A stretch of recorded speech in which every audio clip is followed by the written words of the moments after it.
ಮುತ್ತಪ್ಪರೆಯವರ ಬಗ್ಗೆ ಬರೀ ಕೇಳಿದ್ದಾರೆ ವಿನಃ ಅವ್ರು ಹೇಗಿದ್ರು ಅವ್ರ ಜೀವನದಲ್ಲಿ. ಹಿಂದೆ ಮುತ್ತಪ್ಪರೈ ಹುಟ್ಟಿಲ್ಲ, ನಂತರ ಇನ್ನೊಬ್ಬ ಮುತ್ತಪ್ಪರೈ ಹುಟ್ಟಲ್ಲ. ಮುತ್ತಪ್ಪರೆಯವರು ಮಾಡಿರ್ತಕ್ಕಂಥ ಒಳ್ಳೆ ಕೆಲಸಗಳು ಯಾಕೆ ಹೊರಗಡೆ ಬರಲಿಲ್ಲ? ಕುಕ್ಕೆ ಸುಬ್ರಹ್ಮಣ್ಯಕ್ಕೆ ಬ್ರಹ್ಮರಥ ಕೊಟ್ಟಿದ್ರ ಬಗ್ಗೆ ಎಷ್ಟು ಜನಕ್ಕೆ ಗೊತ್ತಿದೆ? ಡಾನ್ ಡಾನ್ ಭೂಗತ ಲೋಕದಲ್ಲಿ ಏನ್ ಮಾಡಿದ್ರು ಅಂತ ಯಾರಿಗ್ ಗೊತ್ತು?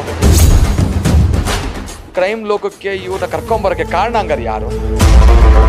ಎಷ್ಟೋ ಒಳ್ಳೆ ಕೆಲ್ಸಗಳು ಇವತ್ತಿಗೂ ಹೊರಗಡೆ ಬರಲೇ ಇಲ್ಲ. ಸಾಧ್ಯವಾದಷ್ಟು ಜನಕ್ಕೆ ಸಹಾಯ ಮಾಡಬೇಕು ಅಂತಾನೆ ಮುತ್ತಪ್ಪರೆಯವರು ಜೈ ಕರ್ನಾಟಕ ಸಂಘಟನೆ ಕಟ್ಟಿದ್ರು. ಯಾವ್ದೋ ತಲೆ ಹೊಡೆದಿದ್ದು ದುಡ್ಡಿತ್ತು, ಅದಕ್ಕೆ ಮಾಡ್ತಾರೆ ಯಾವ್ದೋ ಒಂದು ಅಂತ ಮುತ್ತಪ್ಪರೆಯವ್ರ ಬಗ್ಗೆ ಮಾತಾಡ್ತಾರೆ. ಬದುಕಿರ್ಬೇಕಾದ್ರೂ ಅವ್ರ ಹೆಸರು ಹೇಳ್ಕೊಂಡು ಬದುಕ್ದವ್ರು ಎಷ್ಟು ಜನನೋ, ಅವ್ರು ಸತ್ತ ಮೇಲೆ ಅವ್ರ ಹೆಸರು ಹೇಳ್ಕೊಂಡು ಬದುಕ್ತಾರ ಇನ್ನೆಷ್ಟು ಜನನೋ. ಇದೆಲ್ಲದಕ್ಕೂ ಕಾರಣ ಏನು? ಮೂಲ ಏನು?